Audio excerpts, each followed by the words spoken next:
আসসালামু আলাইকুম। প্রিয় দর্শক, আমরা শিরোনাম দেখে বুঝতে পারছেন কি বিষয় নিয়ে কথা বলবো। ঘটনা হচ্ছে বাংলাদেশ স্বৈরাচার মুক্ত হয়েছে 1 বছর হলো।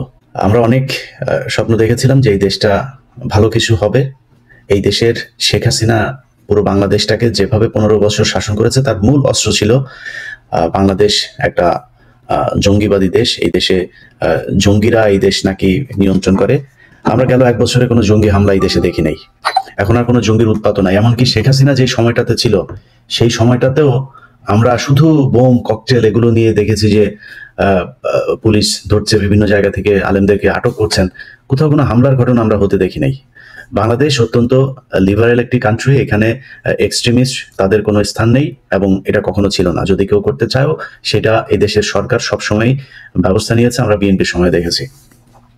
তো তার ধারাবাহিকতায় ইউনূস সরকার আসার পরে আমরা এটার অনেক ভালো একটা কিছু স্বপ্ন দেখেছিলাম। 1 বছরে এখনো পর্যন্ত আলেমদেরকে ছাড়া হয়নি। বিশেষ করে সন্ত্রাস দমন আইনে যে মামলাগুলো ছিল, প্রতিটি মামলায় এই সন্ত্রাস দমন আইনটাই শেখ হাসিনা বানিয়েছিল শুধুমাত্র আলেমদেরকে শায়েস্তা করার জন্য। সেই মামলার যেই কয়টা মামলা আছে সব মামলা সেইভাবেই চলছে। একজনকে জামিন দেওয়া হয়, জামিন দিলে আবার ফের স্টে অর্ডার দেওয়া হয়। এইভাবে তাদেরকে জেলখানার ভেতরে রাখা হচ্ছে। অল্প গুটি কয়েক একদম ঘটনা 5 তারিখের পরপর কিছু আলেম বের হয়েছে, তারপরে আর তেমন কাউকে বেরোতে দেওয়া হয়নি। কোর্ট আদেশ দিচ্ছে, তারপরে ডিজিএফআই নিষেধাজ্ঞা দিচ্ছে, ওইদিকে এটিও এন্টি টেরোরিজম ইউনিট যেটা আছে, তারপর হচ্ছে সিটিটিসি আছে।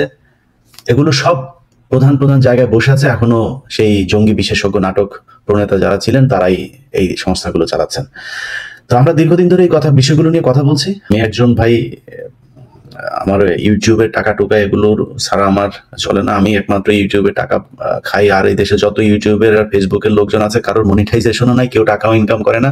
আমি শুধু টাকার জন্য ভাই এইসব করি। তো এখন পর্যন্ত নিজেরে মানে সরকারের কাছে আমার কাছে মনে হচ্ছে যে সে আগের মতোই, আমি শত্রু অবস্থাতেই আছি। আমাকে এখনো শত্রু হিসাবে ধরে নেওয়া হচ্ছে। কারণ হচ্ছে আমি যারা এখনো বন্দী আছে তাদেরকে নিয়ে কথা বলি, বিডিআরকে নিয়ে কথা বলি।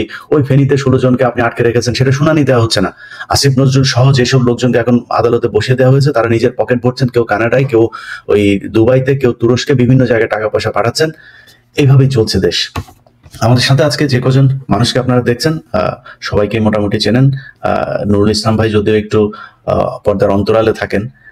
আমি রফিকুল ইসলাম মাদানী, ওনার ব্যাপারে পরিচয় দেওয়ার কিছু নেই। আসিফ আদনান ভাইয়ের ব্যাপারেও ওনাকে সরাসরি না দেখলেও ওনার কথা অনেক শুনেছেন। তিনি মূলত একজন প্রকাশক, লেখক এবং তিনি এই মুহূর্তে পিএইচডি করছেন মালয়েশিয়ার একটি ইউনিভার্সিটি থেকে। তার উপরে নতুন করে একটা জুলুম তৈরি হয়েছে। তো কি হচ্ছে আমি সেই ব্যাপারে যাওয়ার আগে ওনার কাছ থেকে ওনার ঘটনাটাই শুনে আসি যে নতুন করে সরকারের এই যে জঙ্গি নাটক নিয়ে এত উদ্গ্রীব এবং বাংলাদেশ নাকি জঙ্গি রাষ্ট্র হয়ে যাচ্ছে, আবার এই জন্য আলেমদের উপরে নতুন করে দমন পীড়ন শুরু করার একটা পায়তারা শুরু হয়েছে। তো আসিফ ভাই, আপনাকে দিয়ে শুরু করি। হঠাৎ করে আপনাদেরকে আবার আপনারা জঙ্গি হয়ে গেলেন, এই থিওরি আসলে কোত্থেকে আসলো? প্রথমে ভাই শুকরিয়া আপনাকে এই অনুষ্ঠানে ডাকার জন্য, এবং আরেকটা বিষয় আমি আপনাকে অনেক আগে থেকে ধন্যবাদ দিতে যাচ্ছিলাম। পার্সোনালি সুযোগ হয়নি, আজকে সুযোগ হয়ে গেল।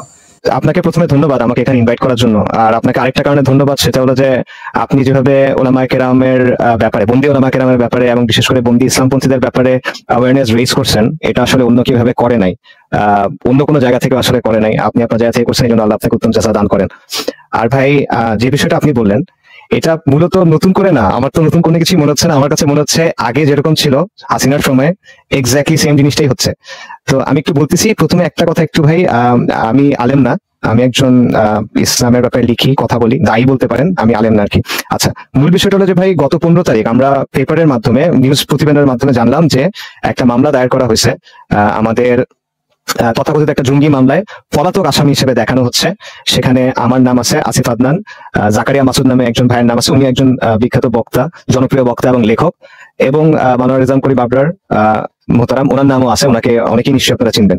এবং এই মামলাটা দায়ের করছে এটিইউ, অ্যান্টি টেরোরিজম ইউনিট, এবং সেখানে পলাতক আসামি বলা হচ্ছে আমাদেরকে, যেখানে আমরা মনে করেন প্রকাশ্যে কথাবার্তা বলতেছি, বক্তব্য দিচ্ছি, সেমিনার করতেছি, সামাজিক কাজ করতেছি।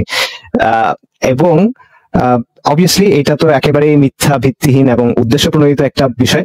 মামলা এখানে যা যা বলা হয়েছে এর সাথে আমাদের কোনো সরাসরি সম্পর্ক নাই, পরোক্ষ কোনো সম্পর্ক নাই, এবং আমাদের কার্যক্রম যা আছে তা একদম পাবলিকলি আছে, সবার সামনে আছে। এখানে আপনি যে বিষয়টা বললেন যে আবার নতুন করে কেন, এটা তো আপনি জানেন, সবাই জানেন যে গত মাসেও সম্ভবত স্বরাষ্ট্র উপদেষ্টা এবং একজন পুলিশের একজন ঊর্ধ্বতন কর্মকর্তা, ওনাদের বক্তব্য ছিল যে বাংলাদেশে এখন কোনো জঙ্গিবাদ নাই। এ ধরনের বক্তব্য ওনারাই বলছেন। সম্ভবত এরকম একটা কথা ছিল যে এখন জঙ্গিবাদ নাই, এখন মূল সমস্যা হলো ছিনতাই বা কিছু একটা। তো এর মাত্র 1 মাসও হয় নাই, এর 1 মাসের ভেতরে এখন এই বক্তব্য চলে আসছে যে এখানে জঙ্গিবাদ।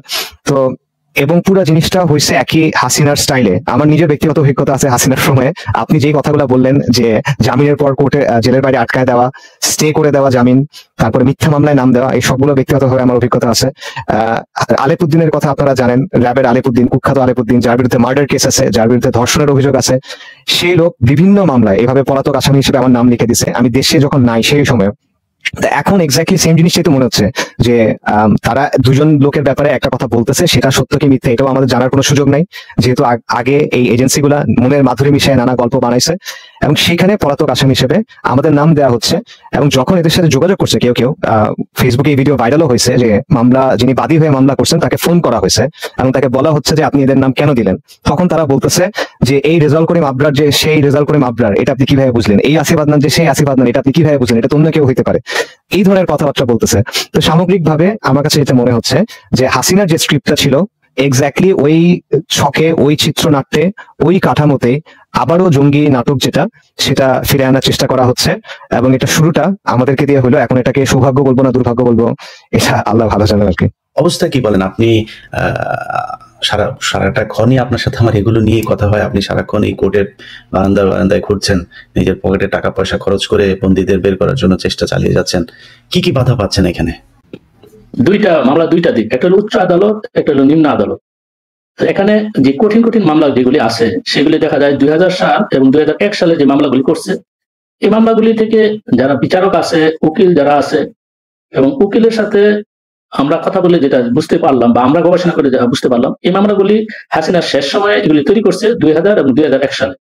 এগুলির পিছনে মূল ভূমিকা শেখ হাসিনা নিজের পরিকল্পনায় মানে এই কাজগুলি করা হয়েছে। যেমন কোথায় কোটালীপাড়ায় বোমা হামলা, তারপরে আপনার শাহীন ওসমানের উপরে বোমা হামলা, তারপরে আপনার সিপিপির উপরে বোমা হামলা। তো তারপরে এর পরিবর্তে যে হয়েছে 2004 সালে আপনার শাহ এস কিবিরের উপরে বোমা হামলা এবং তাকে হত্যা করা হয়, সঞ্জীব গুপ্তর উপরে বোমা হামলা। এই সমস্ত মামলার ভিতরে তো বিএনপি কে তো আপনার জড়ার সাথে সাথে আবার আলেমদেরকেও জড়ায়। তো এখন কিছু কিছু মামলা, যেগুলো মামলার আপনার রায় হয়ে গেছে, আর কিছু কিছু মামলা আছে আজকে 20-25 বছর হয়ে গেছে কিন্তু মামলা কোনো রায় হচ্ছে না এবং তাদেরকে কোনো জামিন দেওয়া হচ্ছে না। সবচেয়ে মজার বিষয় হলো, যেমন শাহ এস কিবরিয়ার যে মামলাটা, সেটা ওনার ছেলে বলতেছে যে এই মামলাটার মধ্যে যাদের আসামি করা হচ্ছে তারা এটার সাথে মোটেও জড়িত না, কিন্তু বিচারক এটা কোনো আমলে নিচ্ছে না। এমনকি আমরা আইন উপদেষ্টা মহোদয়ের সাথে দেখা করছি এবং ওনাদের মাধ্যমে আমরা চেষ্টা করছি, ওনাকে বুঝিয়েছি আমরা যে যেহেতু তাদের ব্যাপারে কোনো সাক্ষ্য প্রমাণ নাই, ওনারা কেউ বলতেছে না যে ওনারা এই হত্যার সাথে জড়িত, তাহলে ওদেরকে কেন জামিন দেওয়া হয় না? আগে ওনাদের জামিন দেওয়া হোক, যে কোনো শর্তে জামিন দেওয়া হোক, তারপরে যে মানে রায় হবে সেই রায়টা আমরা মেনে নিব। কিন্তু দুঃখের বিষয় হলো, এই বিচারকের বলার পরও, পিপিকে বোঝানোর পরও তারা মামলার মধ্যে জামিন দিতে পারতেছে না, বলতেছে না এটা শুধু দেশের বিষয় না, এটা বিদেশি বিষয়, এগুলি কঠিন বিষয়, আমরা দিতে পারবো না। তো কেন পারবেন না কেন? একটা মানুষ যদি আপনারা বুঝেন যে এই লোকটা এই মামলার সাথে জড়িত না, এই কাজের সাথে জড়িত না, তাহলে জামিন কেন দিবেন না? এটা হলো নিম্ন আদালতের বিষয়। আর হাইকোর্টের ভিতরে দেখেন যে সিপিবির মামলা, তারপরে 21 গ্রেনেড হামলা মামলা, তারপর 76 কেজি মামলা, এগুলি যে রায় হয়েছে, রায়ের ভিতরে যে অন্যান্য যে একই মামলায় তায়েক রহমান, আব্দুল সালাম পিন্টু, তারপরে বাবর সাহেব, ওদেরকে আসামি করা হয়েছে, ওদেরকে নির্দোষ খালাস, কিন্তু আলেমদের কি করতেছে, প্রত্যেকের আপনার এটার সাথে জড়ানো হয়েছে, প্রত্যেকের একটা ভিন্ন ভিন্ন মেয়াদে সাজা দেওয়া হয়েছে। কারণ আমরা যে উকিল আছে, আমাদের পক্ষের যে উকিল আছে, তাদেরকে জিজ্ঞাসা করলাম যে আপনারা কেন এটা বলেন না? তো যতটুকু ওদের ভিতর থেকে যতটুকু জানতে পারলাম যে গভর্নমেন্টের কাছে, যারা বিচারক আছে তাদের কাছে এই মেসেজ দেওয়া হয়েছে যে তাদেরকে যেন আলেমদের যেন কোনোভাবে ছাড় না দেওয়া হয়। তো এখন আমরা গোপন সূত্রতে আমরা অনেক রিকোয়েস্ট করে তার কাছে জিজ্ঞেস করলাম যে এই মেসেজটা কোথা থেকে আসছে। তখন ওনারা বললো যে এই মেসেজটা শুধু বাংলাদেশের না, বাংলাদেশের ডিজিএফ এর না, পাশাপাশি ইন্ডিয়ার মেসেজ এইটি, যে আলেমদেরকে যেন না ছাড়া হয়, আলেমদেরকে যেন এখানে জড়ানো হয়। কারণ এটা তাহলে কি হবে, ভবিষ্যতে এই জঙ্গি মামলাটা এটা কে বললো? এটা আমি মিস করেছি। এটা কে বলেছে? এটা এই বক্তব্যটা হলো আমাদের পক্ষে যে উকিল আছে, এই উকিল তো সরাসরি বলতে পারে না, এটা হলো আমাদের ইন্টারনালি অনেক রিকোয়েস্ট করার পরে বলতেছে। কারণ সরকারের পক্ষে যারা আছে, অ্যাটর্নি জেনারেল, সরকারি অ্যাটর্নি জেনারেল, ওনাদের সাথে তো ওনাদের ডিসকাস হয় যে আপনারা কেন এই মামলা দাবি দিবেন না, কারণ আলেমরা তো হলফ করে বলতেছে যে এই ঘটনার সাথে তারা মোটেও জড়িত না, তাহলে তাদেরকে কেন ছাড়বেন না বা তাদেরকে কেন এই মামলায় তাদেরকে মানে শাস্তি দেওয়া হচ্ছে। ধরেন এই যে মুফতি আব্দুল হান্নান সাহেব, আব্দুল হান্নানকে ফাঁসি দেওয়া হয়েছে, একই মামলায় কিন্তু তারেক রহমান এবং বাবর সাহেব রয়েছে। বাকি যারা আলেম যারা আছে তাদেরকে কিন্তু কি করা হয়েছে, তাদেরকে কিন্তু ফাঁসি বহাল রাখছে। কিন্তু কিভাবে এটা সম্ভব? একই মামলার তারা আসামি, প্রধান আসামি যারা আছে তারা আপনার ছাড় পেয়ে যাবে, বাকি যারা আসামি আছে তারা ফাঁসি। তো অথচ ন্যূনতম তাদের কোন সম্পৃক্ততা এই ব্যাপারে নেই, ন্যূনতম সম্পৃক্ততা তাদের ভিতরে নেই। এর মধ্যে 126টা ভাইয়ের বর্তমানে ফাঁসির আদেশ আছে, টোটাল এসব মামলায় 126 জনের ফাঁসির আদেশ আছে। এবং একটা জটিলতা কি, কিছু কিছু মামলায় আছে দেখা গেছে যে আপনার ওই 10 বছর 12 বছর রায় দিছে, কিন্তু সেই রায়টা কোন সময় দিছে, এগুলো বেশিরভাগ মামলায় রায় দিছে 2023 সালে। কিন্তু এই যে এখন হাইকোর্টে যে আমরা, সুপ্রিম কোর্টে যে আমরা আপিল করব, এই আপিলগুলি হয় হিসাবে সনের হিসাবে। এখন আপিলগুলি চলতেছে 2020 সালে আপিল চলতেছে, তাহলে 23 সালের মামলার যে রায় দিয়েছি এটা যদি আমরা আপিল করি তাহলে আমরা আপিল করতে পারবো 2028 সালে। তাহলে লোকটা কিন্তু আপনার এখনো কিন্তু জেলের ভিতরে, তার ব্যাপারে আমরা আপিল করবো নির্দোষ, সে আপিলের সুযোগটা কিন্তু আমরা পাচ্ছি না। এবং প্রত্যেকটা মামলায়, ধরেন সিপিবির মামলা এখানে প্রত্যেকটা মামলায় 2টা পাঠ করছে, একটা করছে বিস্ফোরক একটা মামলা দিচ্ছে, আরেকটা দিচ্ছে মার্ডার মামলা দিচ্ছে, একই জিনিস। আচ্ছা, তাকে তো হত্যার জন্যই তো বিস্ফোরক যদি নেয়, তাহলে হত্যার জন্য নিচ্ছে, তাহলে হওয়ার কথা একটা, কিন্তু 2টা করছে, একটা রায় দিচ্ছে, একটা রায় দিচ্ছে, একটা রায় দেয় না। এইভাবে তারা যাতে বের না হতে পারে এই জন্য শুধু আলেমদের না, খেলা কিন্তু সেম, বিডিআরও কিন্তু ওই সেম হত্যাকাণ্ড, আবার মানে মিউটিনির একটা মামলা, আবার ওইদিকে আবার বিস্ফোরক দ্রব্যের আবার আরেকটা মামলা, হ্যাঁ, 2টা আলাদা আলাদা মামলা। 126 জন ছাড়াও আরো শত শত আলেম আছে যেগুলি আপনার বিভিন্ন সন্ত্রাস দমন আইনে তাদের আটকানো হয়েছে, কিন্তু এইগুলির জামিনের সিরিয়াল পাইতে মাসের পর মাস আমাদের লেগে যায়। 2 নম্বর হলো যখন আমরা লাস্ট পর্যন্ত ওনাদের কাছে যাই তখন বলতেছে যে না, দেওয়া যাবে না। আবার যদি দেয় তাহলে প্রত্যেকটা মামলায়, সন্ত্রাস দমনের প্রত্যেকটা মামলায় এখন আপিল করতেছে। তো অ্যাটর্নি জেনারেল অফিস থেকে আমরা যখন যোগাযোগ করলাম যে এই মামলাগুলি তো আপনারা জানেন, বিচারক পর্যন্ত বলে যে এগুলি নির্দোষ, তাহলে কেন আপিল হচ্ছে? তখন সরকারি অ্যাটর্নি জেনারেল ওনাদের যে বক্তব্য যে আমাদের কিছু করার নেই, আপনারা উপরে কথা বলবেন। আমিও কয়েকবার আপনাকে বলছি যে আপনি একটু কথা বলুন, কারণ আমরা তো আমরা পারতেছি না। বিচারক বলতেছে ভাই আমরা এইভাবে হইলে আমাদের টাকা দিবেন, আমরা মামলা চালাবো, কিন্তু আসামি তো বেরোতে পারবে না। প্রত্যেকটা মামলা জামিন হচ্ছে আপিল করতেছে, প্রত্যেকটা মামলা জামিন হচ্ছে আপিল করতেছে। এবং আরো মজার ঘটনা হলো অনেক মামলা দেখা যাচ্ছে যে নথি হারাই ফেলতেছি। এই যে নথি হারাই ফেলতেছে, এই জন্য মামলা শুনানি হচ্ছে না, রায় দিতে পারতেছে না। এই ব্যর্থতা কি আসামির না রাষ্ট্রের? আমরা কার কাছে যাইব, কার কাছে বিচার চাইব? আমাদের তো কেউ নাই, আমাদের কথা শোনার তো কেউ নাই। এইভাবে শত শত লোক এখনো জেলে দিত। এবং সবচেয়ে মজার কথা হলো আইন উপদেষ্টা মহোদয় উনি চেষ্টা করছেন, উনি আমাদের লাস্টে মামুনুল হক সাহেবের বড় ভাইকে নিয়ে গিয়েছিলাম, কিন্তু ওনার কথাও মনে হয় যে যারা বিচারক আছে, অধস্তন বিচারক আছে, তারা মনে হয় ওনার কথা শুনতেছে না। কারণ হলো আমার যেটা ধারণা, আমার ব্যক্তিগতভাবে তো অনেক বিচারকের সাথে আমার সম্পর্ক আছে, বিচারকগুলি বেশিরভাগ হলো আওয়ামী আমলে তারা নিয়োগ প্রাপ্ত হয়েছে এবং তারা এইসব মামলায় জামিন দিবে না, এটা একদম স্ট্রিক্টলি কথা যে আমরা এইসব মামলায় জামিন দিব না। নিম্ন আদালতে জামিনের কোনো রাস্তায় খোলা রাখে না, জামিন দিবি না, দিবে না। আমরা অনেক একজন অসহায় মানুষ, ওনার কোনো ক্ষমতা নাই। জি ভাই, বুঝতে পেরেছি। রবিউল ইসলাম মাদানী, আপনার কাছে যাই। ভাই, আপনারা আলেমরা তো যখন আমরা দেখি বিভিন্ন ইউটিউব ফেসবুকে আপনাদের অনেকের বক্তব্য দেখি, আজকে মনে হয় একটু সরাসরি বলি, হ্যাঁ, একটু কিছু কষ্টের কথা। আপনাদের মামুনুল হক সাহেব যখন বক্তব্য দেন, ওনার আশপাশের লোকজন স্টেজ থেকে পড়ে যাওয়ার অবস্থা হয়ে যায়। হ্যাঁ, যে ধমক উনি দেন। জেলখানায় ছিলেন, জেলখানায় কেন গিয়েছিলেন সেটাও আমরা জানি। আপনি সারা দেশে মোদী বিরোধী আন্দোলনের লোকজনকে আপনি রাস্তায় নামাই দিলেন, এরপরে আপনি গার্লফ্রেন্ড নাকি বউ নিয়ে আপনি ইয়েতে গেলেন, রিসোর্টে গেলেন। তো আপনার এত যৌন উত্তেজনা উঠে গেল, আপনি তখন এমন পরিস্থিতিতে আপনি ইলিয়াস ভাই একটু মানে শালীনতার সাথে বলেন, ঠিক আছে, আমাদের কথা যেগুলো আমরা থামাবো না আপনাকে, কিন্তু আচ্ছা আরেকটু নমনীয় হয়ে বলি। মানে উনি যে এই ইয়েতে গিয়েছিলেন, মানে রিসোর্টে স্ত্রীর সাথে দেখা করতে গিয়েছিলেন, একান্তে সময় কাটাতে গিয়েছিলেন।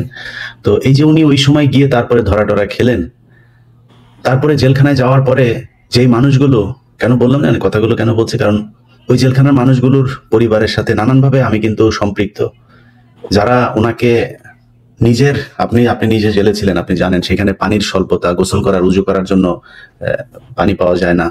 অনেকের গোসলের পানি, 2-3 জনের পানি ওনাকে দিয়ে দিয়েছেন। বাড়ি থেকে একটু খাবার গিয়েছে, সেই খাবার হুজুরকে দিয়েছেন। এই মামুনুল হক বের হয়ে কারোর কথা মনে রাখে নাই। যদি মনে রাখতো আপনাদের এই আলেমরা, যদি আপনারা যারা জেল থেকে বের হয়ে এখন বাইরে আছেন, হেলিকপ্টারে চড়ে চড়ে বিভিন্ন জায়গায় মানুষকে বুঝাইতে যান, আপনারা যদি মনে রাখতেন আজকে এই লোকগুলোর জেলখানায় থাকতে হইতো না। আমরা যদি বলেন 99% এই দেশের আলেমরা তাদের অতীত ভুলে গিয়েছে, এখন সবাই আছে কে কোন দলের সাথে মিশবে, কোন দল থেকে কয়টা আসন নিবে, এটা নিয়ে নানান ধরনের ব্যস্ততার ভিতরে আছে। এই পরিস্থিতি যদি চলতে থাকে, আম ছালা আবারও সবাই হারাবেন। এই দেশে জুমার খুতবা দিতে পারেন নাই, একটু মনে রাখেন। তো আপনি আমাকে সংযত হতে বলেছেন, আমি যথেষ্ট সংযত হয়েই ছিলাম এতদিন। না ভাই, আসলে আমি আপনার কথা তো আমি আটকাতে পারবো না। হুজুর আপনি কারেক্ট, আপনি যেটা বলেছেন ওইটাই ঠিক আছে, আমি ওইটাই ঠিক। কিন্তু এই যে নুরুল ইসলাম ভাই, জানেন ভাই, আমি যে পরিমাণে তদবির এটার জন্য করেছি, এই তদবির যদি আমি অন্য কিছুর জন্য করতাম, এতদিনে অন্তত 50 কোটি টাকার মালিক থাকতাম। আমি সাক্ষী, অন্তত 50 কোটি টাকা। আমি যেই রাষ্ট্রের যেই পর্যায়ের মানুষের সাথে কথা বলিয়ে দিয়েছে, আপনাদের বিভিন্ন জনের জামিনের ব্যাপারে, অনেকের জামিন হইতো না। আমি ইলিয়াস হোসেন সেখানে ইন্টারফেয়ার না করলে জামিন হইতো না, করানো হয়েছে, জামিন হয়েছে। কোনো বলেন, আপনারা জানেন, বলেন কারোর কাছ থেকে কোনো টাকা পয়সা নিয়েছি, চেয়েছি, পকেট থেকে দিয়েছি। আমি নুরুল ভাইকে জিজ্ঞেস করেন, আমার পকেট থেকে লক্ষ লক্ষ টাকা দিয়েছি। আমি গরিব মানুষ, আল্লাহ আমাকে যতটুকু সামর্থ্য দিয়েছে চেষ্টা করেছি। এগুলি অনলাইনে সোশ্যাল মিডিয়াতে বলিও নাই, বলার বিষয়ও না। কিন্তু এই দেশের আলেম সমাজের দায়িত্বটা কি? আপনাদের কারণে সেই মানুষগুলো এখনো পর্যন্ত জ্বলে, মানে জেলখানায় আছে। বিশ্বাস করেন, যদি ভুলে যেতে পারতাম, এগুলো নিয়ে যদি খারাপ না লাগতো, আপনারা কেউ যদি এই মানে না করতেন, তাইলে এগুলিতে যাইতাম না। খারাপ লাগে, আমার খারাপ লাগে। এখন কি করবো? অনেক মানুষ, এই যে আপনারা 3 জন দাড়ি টুপিওয়ালা মানুষ আছেন না, আমি যেখানে বসে আছি, এখানে বসে আপনাদেরকে নিয়ে কথা বলতেও অনেকে না করেন। ভাই, আলেমদেরকে আপনি আপনার ইউটিউব চ্যানেল আয় না, খায়া ফেলবে। আরে ভাই, আমি দুনিয়ায় 1 সেকেন্ড বাঁচতে পারবো না আল্লাহ না চাইলে। কত বিপদ আল্লাহ কত বিপদ দিয়েছেন, আল্লাহ সেটা কাটিয়ে দিয়েছেন। তো এগুলি নিয়ে কেয়ারও করি না। কিন্তু কথা হলো যে, আপনি আলেম, আপনার আরেকজন আলেম সহকর্মীকে, আপনি সহযোদ্ধাকে আপনি জেলখানায় রেখে আসলেন।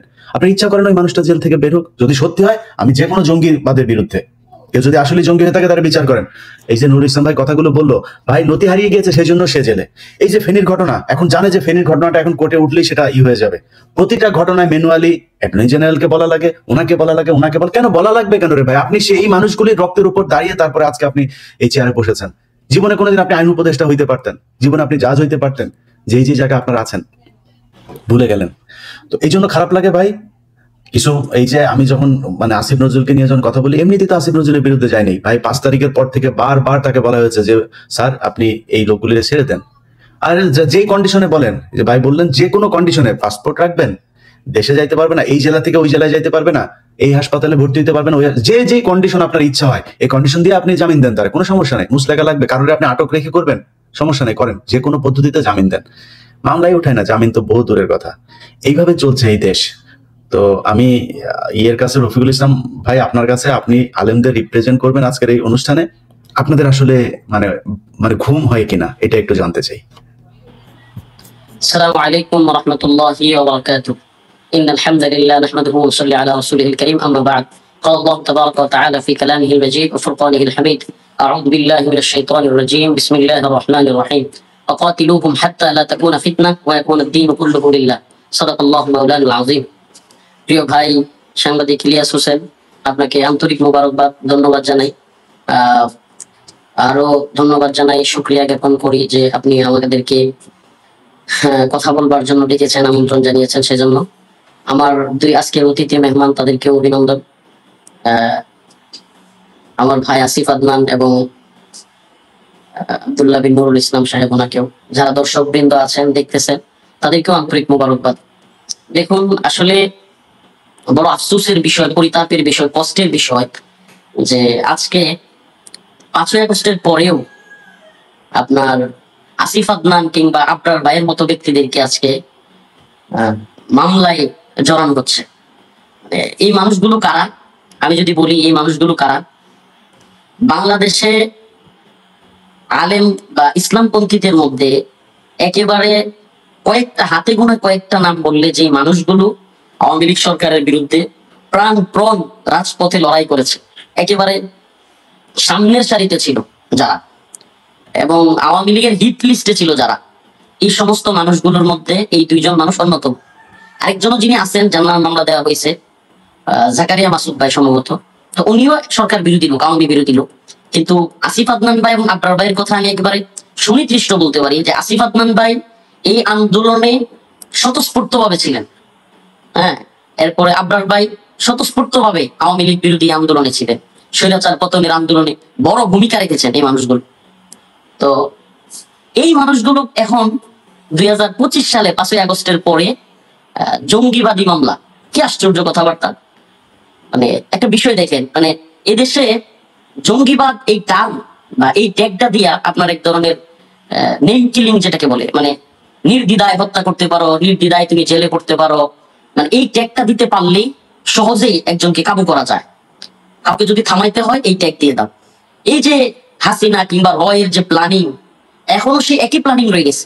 এটার কারণও বলি আমি, আপনি এনএসআই বলেন, ডিজিএফআই বলেন, সিটিটিসি বলেন, এটিইউ বলেন, ওই যে সেট আপটা ছিল হাসিনা বলে রয়ের যে সেট আপটা, এটা কিন্তু এখনো পর্যন্ত ভাঙে নাই, এখনো কিন্তু সেই সেট আপই রয়ে গেছে। সেই সেট আপ থাকার কারণে দেখা যাচ্ছে যাকে মন চাচ্ছে জঙ্গি বলে দিচ্ছে।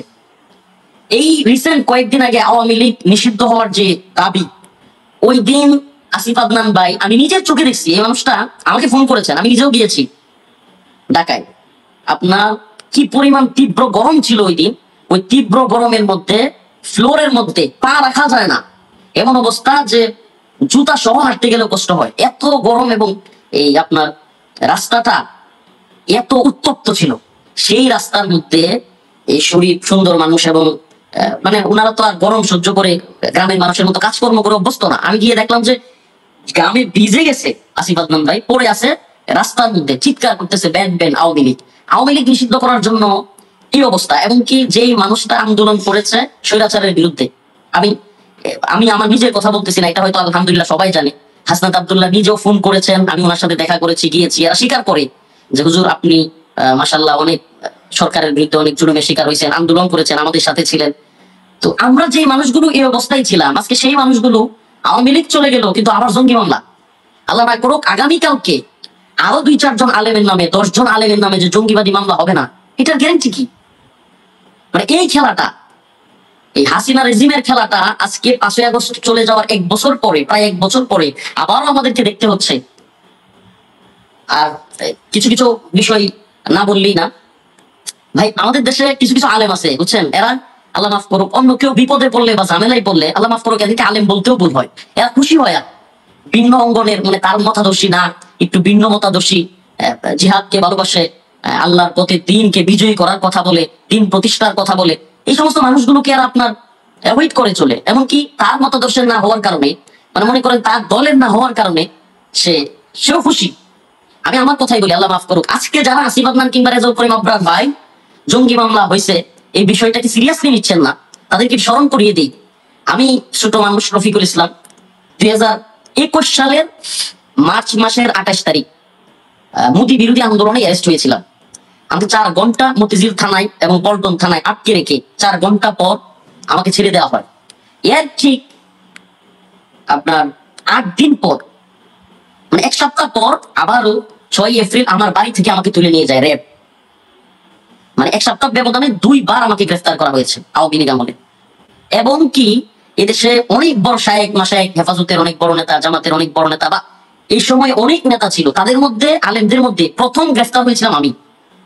তো আমি যখন গ্রেফতার হই, আমার এখন স্পষ্ট মনে আছে, গাছা থানায় একজন সম্ভবত গোয়েন্দা সংস্থার কোনো কর্মকর্তা হবে, সে বলতেছিল হুজুর বলেন তো আপনাকে সর্বপ্রথম কেন গ্রেফতার করা হয়েছে।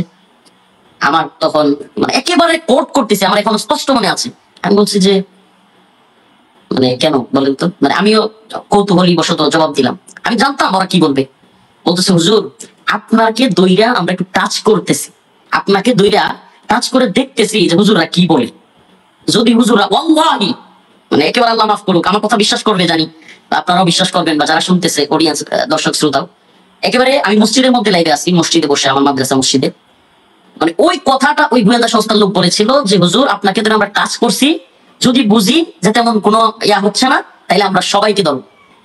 একেবারে মানে 10 দিনের মধ্যে, একেবারে দ্রুত সময়ের মধ্যেই হেফাজতের সাংগঠনিক সম্পাদক আইজুল হক ইসলামাবাদী ভাই, এরপরে মাওলানা জুনায়েদ আল হাবিব সাহেব, মুফতি সাখাওয়াত হোসেন রাজি সাহেব, মুফতি মনির হোসেন কাসিমি, মাওলানা মামুনুল হক সাহেব, মুফতি মনির হোসেন কাসিমি, মুফতি আমির হামজা হুজুর, আরো যত আলেম উলামা আছে, একেবারে আমাকে কথাটা বলা আর 2-4 দিন পর থেকে আবার আমাকে দেখায়, প্রতিদিন 1-2 জন করে ধরে আর আমারে টিভির সামনে নিয়ে আমারে বসে বসে দেখায় যে এই যে দেখেন আজকে আরো 2টা ধরছি, বলছিলাম না যে আপনারা 2টা একটা বাস্তবতা হলো যারা মনে করে যে এই আসিফ আদনান কিংবা রফিকুল ইসলাম মাদানী, হারুন ইসহাক, মাহমুদ হাসান গুনবী এই জাতীয় যারা কিনা দাওয়া জিহাদের পক্ষে কথা বলে, হ্যাঁ, তো এদেরকে কোনো কিছু করে ফেললে যারা আল্লাহ মাফ করুক যে সমস্ত লোক খুশি হয়, সেই সমস্ত লোক মনে করে যে তাদেরকে ধরবে না।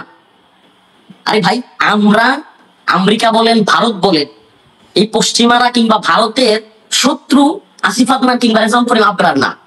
এই পশ্চিমারা এবং এই ভারতের শত্রু হলো ইসলাম, এই দাড়ি টুপি, এই ইসলামী মূল্যবোধ, এই ইসলামী শরিয়া, এটা হলো তাদের একটা বিরাট বড় শত্রু। এটা তাদের এজেন্ডা যে আমরা প্রথমে জঙ্গিবাদ বলে ধরবো, তারপরে মৌলবাদ বলে ধরবো, তারপরে রাজাকার বলে ধরবো, একটার পর একটা ট্যাগিং দিব আর এই ইসলামপন্থীদেরকে ধরবো। এটা তাদের প্ল্যানিং। এবং আমি যখন রিমান্ডে ছিলাম এই কথাগুলো আমি আবারও বলছি, আমাকে ঠিক এইভাবেই বলা হয়েছে যে হুজুর আপনাকে টাচ করছি দইরা, হালতটা দেখতেছি দেশের পরিস্থিতি কি হয়, যদি উত্তপ্ত হয়ে যায় আপনাকে ছেড়ে দিব, আর যদি না হয় তাহলে আরো হুজুরদেরকে ধরে নিয়ে আসবো। তো বাস্তবতা সেটাই হয়েছে। আজকে রেজাউল করিম আবরার ভাই, আজকে আসিফ আদনান ভাই, তারা মামলার শিকার হয়েছে।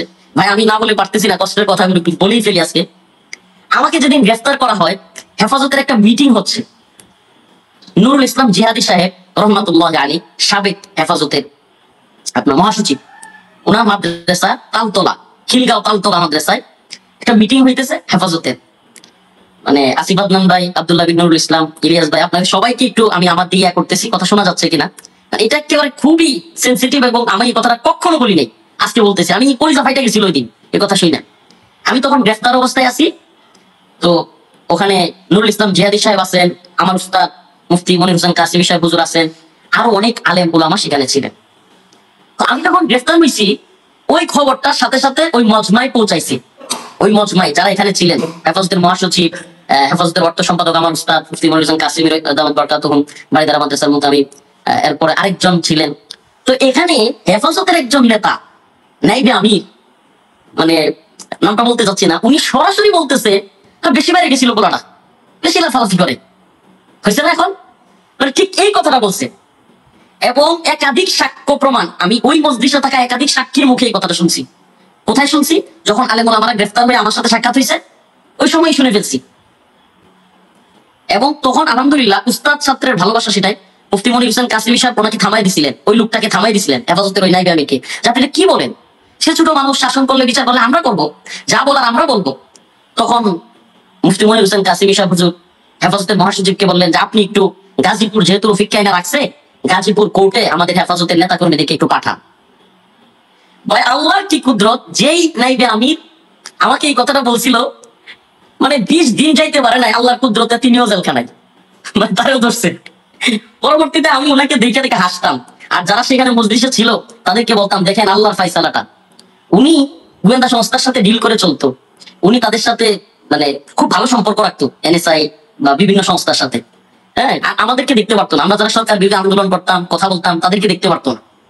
বিশেষ একটা কারণ আছে, আল্লাহ মাফ করুক, আমি ছোট মানুষ, অযোগ্য মানুষ, অনেক বড় যোগ্য আলেম বা অনেক বড় শাইখুল হাদিস বা অনেক বড় কোনো বিশারদ না, কিন্তু আমি ছোট মানুষ হওয়ার পরেও আমাকে দেশের এত মানুষ ভালোবাসে, এত মানুষ আমার প্রোগ্রামে আসে, এইগুলো অনেকের কাছে এটা একটা ভাই বাস্তবতা বলি, আল্লাহ মাফ করুক, এটা অনেকের কাছে একটা হিংসার কারণ। মানে অনেক হুজুরদের দেখছি আমি বক্তব্যে গেলে, ভাই আমি তো কাউকে বলি না, শ্রোতারা জজবা দেখায় লাপায় ওঠে কিংবা স্লোগান ধরে, তো ওই হিংসুক যেই হুজুর কয়েকটা আছে এরা দেখা যায় খুব রাগান্বিত হয়।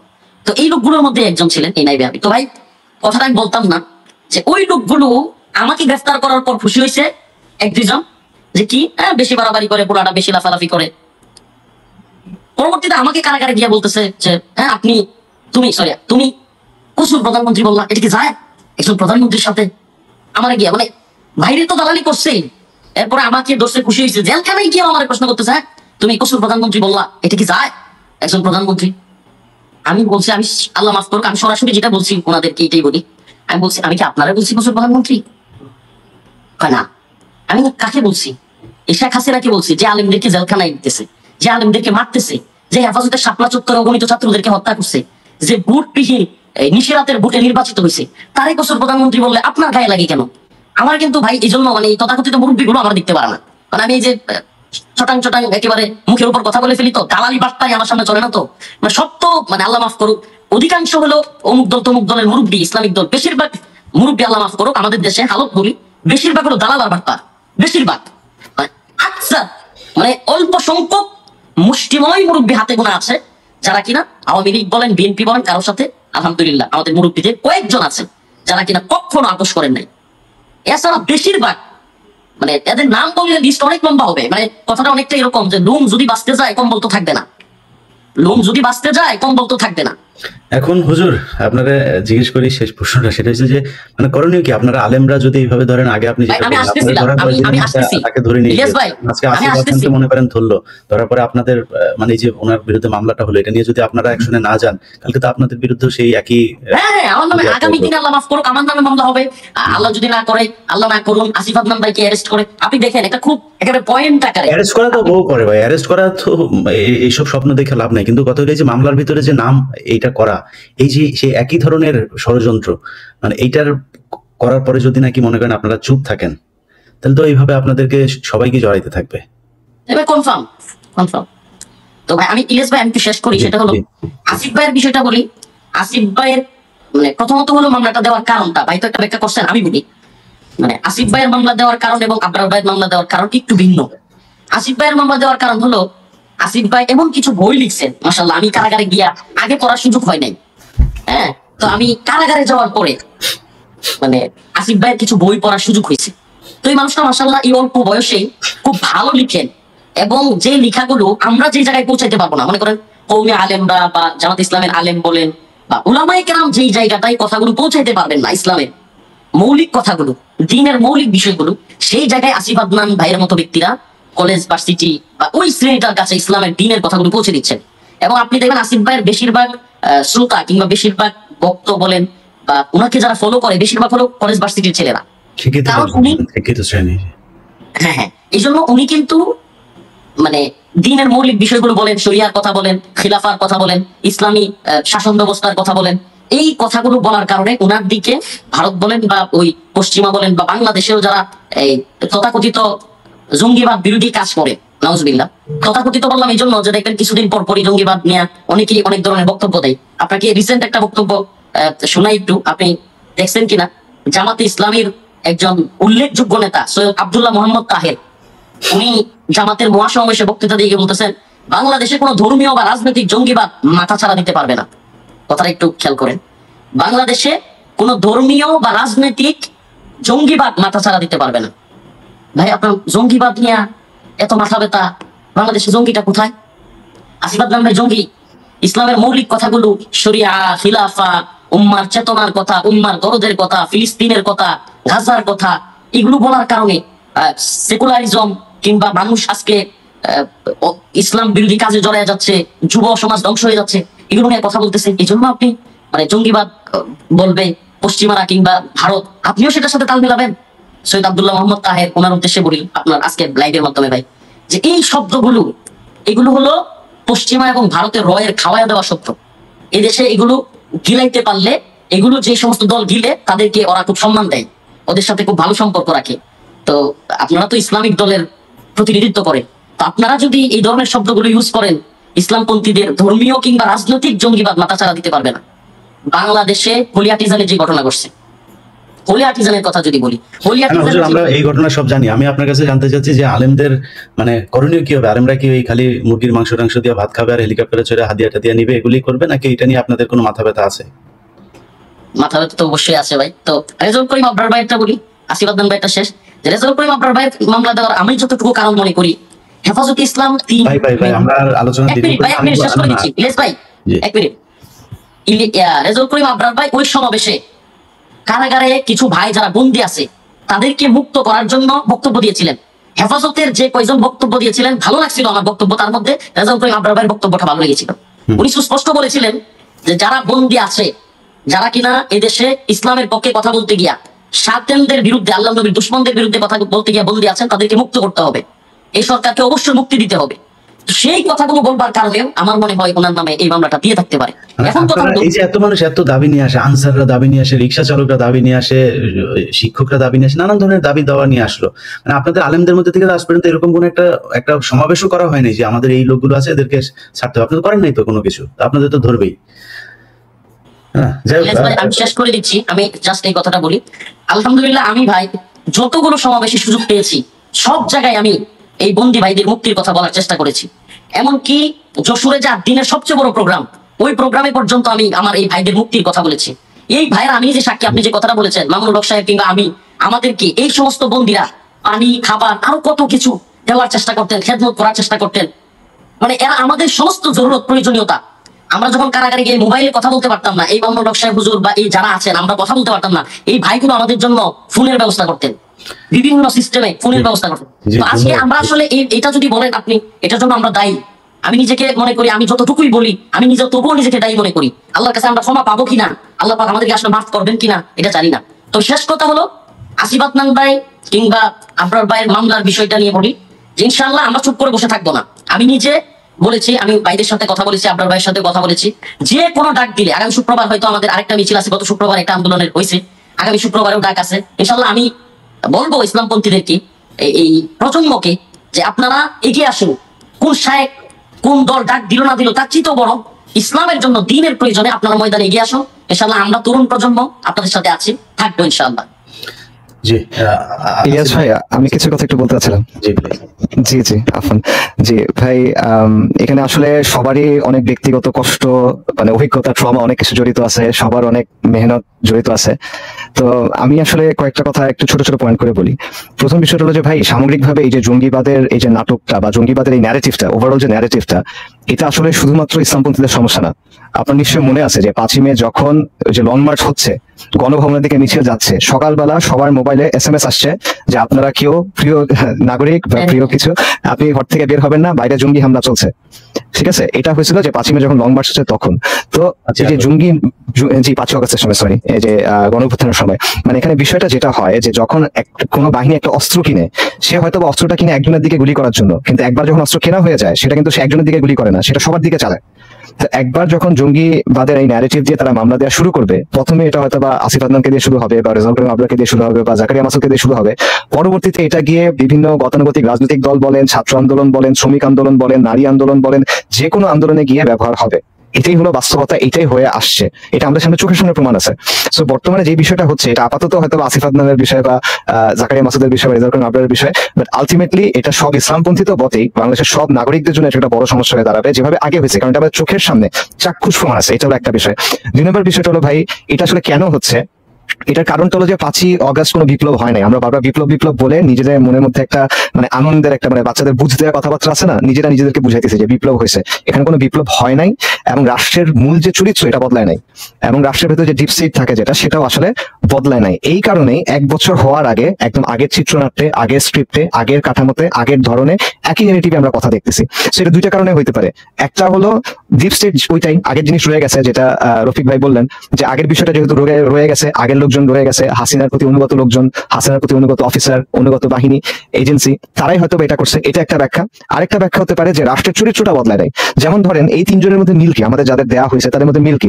আমাদের মিল হলো যে হ্যাঁ, আমরা ভারতীয় আগ্রাসনের বিরোধিতা করি, সবচেয়ে কট্টর বিরোধী বলতে পারেন আমাদেরকে, এবং আমরা বাংলাদেশের যে সেকুলার প্রগতিশীল যে অংশটা আছে, যারা বাঙালি জাতীয়তাবাদের যে শাহবাগী যে বয়ান আছে সেটাকে প্রচার করে, সেটার বিরোধিতা করি। পাশাপাশি আমরা আমেরিকান বা পাশ্চাত্যের যে অপসংস্কৃতি, জাহিলি সংস্কৃতি, সেটার বিরুদ্ধে বলি। যেমন মনে করেন LGBT, ট্রান্সজেন্ডার, এই বিষয়গুলোর বিরুদ্ধে বলি। আমরা সবাই মানবাধিকার কমিশনের যে অফিস হচ্ছে এটার বিরুদ্ধে প্রতিবাদ করছি, সবার আগে করছি। অক্টোবরে যখন প্রতিবাদ হচ্ছে, সবার আগে মনে করেন যারা প্রতিবাদ করছে, আমি তাদের মধ্যে ছিলাম। তো এমন একটা বিষয় হতে পারে যে মনে করেন এই পরাশক্তি আমেরিকার মতো পাওয়ার যখন রাষ্ট্রকে এসে বলে যে এই বিষয়ে তোমাদের একটু মনোযোগ দেওয়া দরকার, তো ওই কথাই তো পুরো রাষ্ট্রযন্ত্রের ভেতরে অ্যাম্পলিফাইড হয়। তো আমেরিকাই কথা বলছে, আমেরিকাই খুশি করতে হবে, ওই জায়গা থেকে মনে করেন কেউ আচ্ছা মামলার মধ্যে নাম ঢুকায় দাও, এই জিনিসও হইতে পারে, আল্লাহ ভালো জানে। বাকি এই জিনিসটা যদি একবার এস্টাবলিশড হয়ে যায়, আজকে এটা আসিফ আদনান হইতে পারে, রেজাউল করিম আবরার হইতে পারে, এটা পরবর্তী থেকে অন্যজন হবে। আর ওলামায়ে কেরামের ব্যাপারে যেটা, ওলামায়ে কেরাম আমাদের মাথার তাজ। আসলে গত 17 বছরের মধ্যে যেই দমন পীড়ন নির্যাতন পুরো দেশের মধ্যে চলছে, পুরো দেশেও আসলে কয়জন কথা বলতে পারছে? সেকুলারদের মধ্যে এই যে বুদ্ধিজীবী যারা ছিল, এত বড় বড় একাডেমিক টকশোতে গিয়ে এত কথা বলে, তারা কি করছে? তারা বরং আওয়ামী লীগের এই দমন পীড়ন, আয়নাঘর সবকিছুর পক্ষে বক্তব্য এই করছেন। ওলামায়ে কেরাম সামাজিক ভাবেও তাদের কিছু দুর্বলতা রয়ে গেছে, পাশাপাশি মনে করেন গতানুগতিক রাজনীতির জায়গাটা এমন যে এখানে যারা যান তাদের নানা ধরনের মানে কি বলা যায় মানে মাজুরিয়াত চলে আসে, মানে তাদের জন্য নানা ধরনের অবস্টাকলস কাজ করে, কনস্ট্রেন্টস কাজ করে, এটা হয়তো বা তাদের জন্য আছে। বাকি কথা হলো যে এখন যে সমস্যা এটা শুধুমাত্র ইসলামপন্থীদের সমস্যা না, আলেমদের সমস্যা না, আমি মনে করি এটা ওভারঅল আমাদের পুরো দেশের জন্য খুব খারাপ একটা ব্যাপার। দেখেন আওয়ামী লীগের যে অলিগার্ড ছিল, আওয়ামী লীগের যে বড় বড় হাজার হাজার কোটি টাকা যারা দিছে, যারা জুলাই গণহত্যা চলার সময় বলছে যে প্রথমত শেখ হাসিনাকে চাই, মৃত্যুর পর শেখ হাসিনাকে চাই, মৃত্যুর পর শেখ হাসিনার সাথে আছে, এই টাইপের কথাবার্তা যারা বলছে তাদের কাউকে ধরা হয় নাই। যে বড় বড় অফিসার গুলা ছিল বিভিন্ন বাহিনীতে, প্রশাসনে, এদের কয়জনকে বিচারের আওতায় আনা হয়েছে? গুম খুন নির্যাতন আয়নাঘর যা কিছু হয়েছে এগুলোর জন্য কাদেরকে আসলে বিচারের আওতায় আনা হয়েছে? বলার মতো তেমন কিছুই আসলে হয় নাই। মনে করেন আপনাকে দেখাইতেছে বিপ্লব, আপনি বেসিক কোনো সংস্কার আসলে করতে পারেন নাই, এবং এই কারণে আগের যে ক্যারেক্টারটা ছিল ওই ক্যারেক্টারটা ফিরে আসতেছে। এবং টু দ্য এক্সটেন্ট, এটা ইরাজ ভাই আপনি আমার চেয়ে ভালো জানেন এই ব্যাপারে, আপনি অনেক বেশি সোচ্চার, যে আওয়ামী লীগের যে বিচার হওয়ার কথা, আওয়ামী লীগের লোকজন যে নেওয়ার কথা সেটাও তো হয় নাই। আপনারা জেলের কথা বলতেছেন, জেলে তো এখানে মনে করেন অনেকেই মাননীয় ছিলেন, আমি ছিলাম, জেলে তো আওয়ামী লীগের নেতারা ডিভিশন নিয়ে আসে, তারা আরাম আয়েসের মধ্যে সেখানে আছে। এইটা হলো বাস্তবতা। এবং গোপালগঞ্জে তারা কি করছে আপনারা দেখছেন।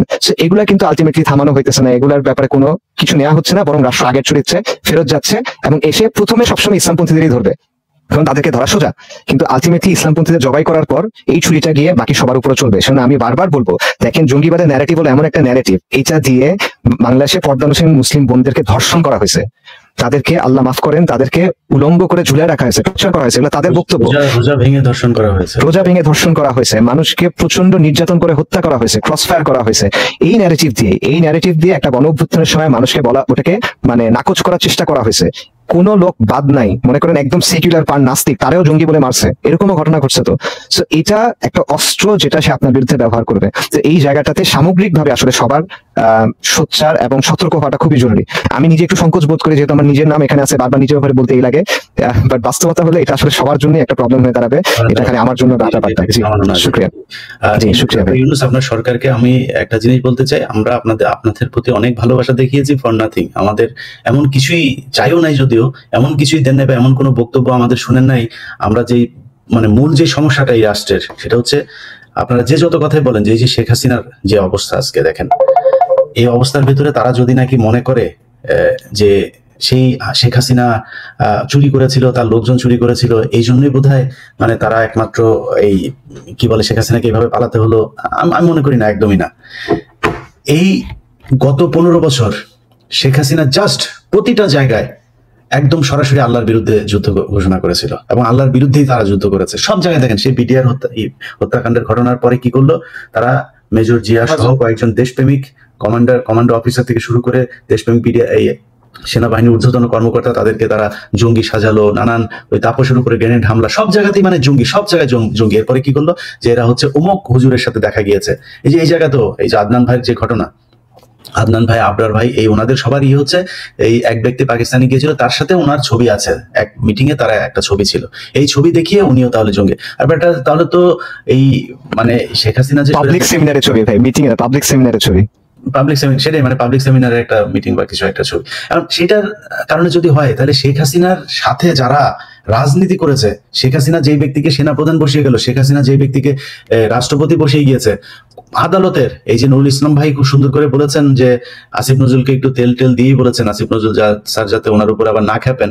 তো আমি তো তেল দিয়ে বলতে পারবো না, কিন্তু আসিফ নজরুল স্যারের মূল যে পিএস আমরা নাম ধরে বলেছি, সেই শামসুদ্দিন মাসুম, সে ছিল হচ্ছে সাবেক প্রধান বিচারপতি এবিএম খায়রুল হকের পিএস। সেই ব্যক্তিকে আসিফ নজরুল এখনো পর্যন্ত রেখেছে। আসিফ নজরুলের একটা বউ আছে, 4-5টা গার্লফ্রেন্ড আছে, প্রচুর টাকা আছে, অনেক কিছু আছে, শুধু সম্মান নাই।